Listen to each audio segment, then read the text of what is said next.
Dominique Thiem. Il a fait parler de lui en se positionnant contre le fonds de solidarité en faveur des joueurs et des joueuses mal classés, une prise de position à contre-courant sur laquelle j'aimerais votre point de vue, messieurs. Alors je cite l'Autrichien: aucun des joueurs de tennis mal classés ne lutte pour survivre, aucun d'entre eux ne va mourir de faim. Il y a beaucoup de joueurs qui ne donnent pas leur vie entière au tennis, qui ne sont pas si professionnels, ou du moins ne se consacrent pas à ce sport de la manière la plus professionnelle qui soit. Je ne vois pas pourquoi je devrais leur donner de l'argent. Et pour être franc, je préfère donner à des gens ou à des institutions qui en ont vraiment besoin. Aucun métier au monde ne vous garantit du succès et un haut niveau de revenus. Sur la forme, certains ont pu être choqués par la dureté des propos de Tim, mais sur le fond, le problème n'est-il pas avant tout que la redistribution dans le tennis est inéquitable et doit être totalement repensée? Rodolphe. Oui, alors après, il faut vraiment. J'aimerais pouvoir en discuter de vive voix avec lui et savoir exactement ce qu'il voulait dire par rapport à ça. Après, ce qui est sûr, c'est qu'il n'y a pas assez d'argent dans la redistribution des prix pour toutes les petites catégories. On a beaucoup de joueurs qui ont vraiment du mal à joindre les deux bouts. C'est aussi une des raisons pour lesquelles beaucoup de joueurs qui sont sur le circuit tertiaire, donc sur les futurs, ça donne à des paris parce qu'il faut essayer quand même de s'en sortir, il faut vivre. Et je pense que ce serait vraiment important qu'aujourd'hui, tout le tennis se penche justement sur une meilleure redistribution des prix dans les petites catégories. Pour ce qui est de Thiem, ça me surprend parce que c'est pas ce qu'on a l'habitude d'entendre chez lui. Et bon, c'est sûr qu'il y en a qui sont pas professionnels, mais pour un qui est pas professionnel, il y en a quand même 9 qui le sont, à mon avis, entre 8 et 9. Et même dans les petites catégories, il a peut-être un petit peu oublié ce que c'était que de jouer sur les tournois futurs. Grégoire, est-ce que tu comprends la position de Tim et est-ce que tu en sais plus sur la mise en œuvre de ce plan? En tout cas, moi, j'en sais pas encore plus. On a reçu un mail hier de l'ATP qui nous disait que c'était en marche, que c'était en de bonne augure et qu'ils étaient en train de finaliser quel classement allait être aidé exactement. Voilà. Voilà. Après, de ce qu'il a dit, c'est sûr que c'est un peu violent. Tous les joueurs ne sont pas on va dire, des branleurs. Il y en a, mais la majorité, non, ils s'accrochent, ils font le truc à fond.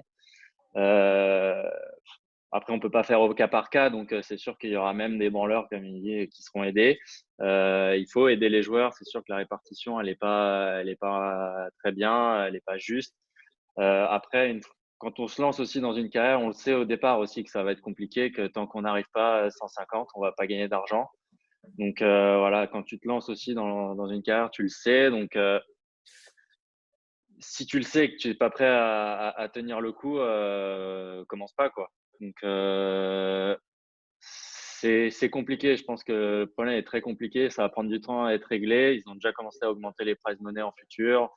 Il y a hébergement sur tous les tournois Challenger. Moi, quand j'ai commencé le circuit, c'était un peu la fin de Flow. Les futurs, c'était des 10 000 $, des 15 000 $. Maintenant, c'est des 15 000 et des 25 000. Tu gagnes 3 000, un peu plus de 3 000 € quand tu gagnes un futur. Voilà, sur tous les challengers, il y a de l'hébergement. Maintenant, tu peux arriver à rentrer de l'argent si tu es dans les 250, 3 ans, à être un tout petit peu positif sur l'année en fonction de ta structure. Donc ça évolue, c'est sûr que c'est assez lent, mais ça évolue. Donc voilà. Maintenant, peut-être que cette période va faire que ça va évoluer plus rapidement. Murray, il a dit que les prix en Grand Chelem devraient être répartis plus sur les qualifs, les premiers tours. Donc voilà, faut que les top joueurs en parlent. Si eux n'en parlent pas, ça bougera très lentement ou voire pas du tout. Donc nous, à notre niveau, on peut rien faire. On n'a pas une voix assez forte par rapport à un Federer ou à un Nadal. Suite à cette Et je déclaration, rajouterais, Greg, oui. excuse-moi, je te coupe, je rajouterais aussi que Tim, il a largement les moyens de faire les deux. Il peut aider Oui, les c'est deux. sûr. Et des Je pense, institutions et aussi les joueurs. On parle voilà, notamment du fonds de l'ATP qui a son classement, on lui demanderait de reverser 30 voilà, 000 $. exactement. Ouais, Bon, c'est pas non plus. Je veux dire, c'est peu il par gagne quand même rapport. beaucoup d'argent. Euh, voilà, Alors, redistribuer sur des institutions, et il a tout à fait raison de le faire. Ça n'empêche pas qu'il peut aussi remettre un petit fonds pour les joueurs. Voilà. Alors ça, apparemment, de ce que j'ai entendu, ça va être un peu modifié. Les joueurs, ceux qui auront envie de mettre, mettront et mettront la somme qu'ils ont envie de mettre. Il n'y a plus, comme Joko avait dit, 30 000 pour le top 5, 5 000 pour le top 100 à 50. Voilà, par exemple, un mec comme Mager qui est rentré la semaine avant le confinement dans les 100, qui n'a pas fait un tableau de Grand Chelem, lui, il peut pas donner 5 000 $ comme ça, alors qu'il est monté 70 une semaine avant. Il a fait 130-70. Voilà, c'est pareil, c'est au cas par cas. Ça, enfin, des joueurs, nous qui sommes tout jeunes dans le top 100, c'est plus compliqué pour nous que par rapport à un Djoko qui doit donner 30 000. Enfin, il fait un 250 en garantie, prend le prize money en carrière. Donc voilà, donc ça, ils l'ont un peu modifié. Ils vont plus demander une somme précise aux joueurs. Franck, tu voulais dire quelque chose? Ça peut être l'inverse aussi. Il y a aujourd'hui des joueurs qui sont 200, 250e ou même plus loin, qui ont déjà été aussi dans le top 100. Oui, aussi. Donc financièrement, ils n'ont peut-être pas besoin. Je pense que le plus important, c'est de donner de l'argent là où le joueur a réellement besoin. Il y a aussi des fédérations qui sont très pauvres dans des pays qui ne peuvent pas les aider. Nous, on a quand même en France une chance, c'est que les jeunes sont relativement aidés, ou des joueurs ont des bourses, ou ont des aides, ou des récupérations au niveau financier sur les hôtels ou sur des notes de frais, des choses comme ça. Bon, je pense qu'il faut donner la chance aussi à tous les joueurs de tennis.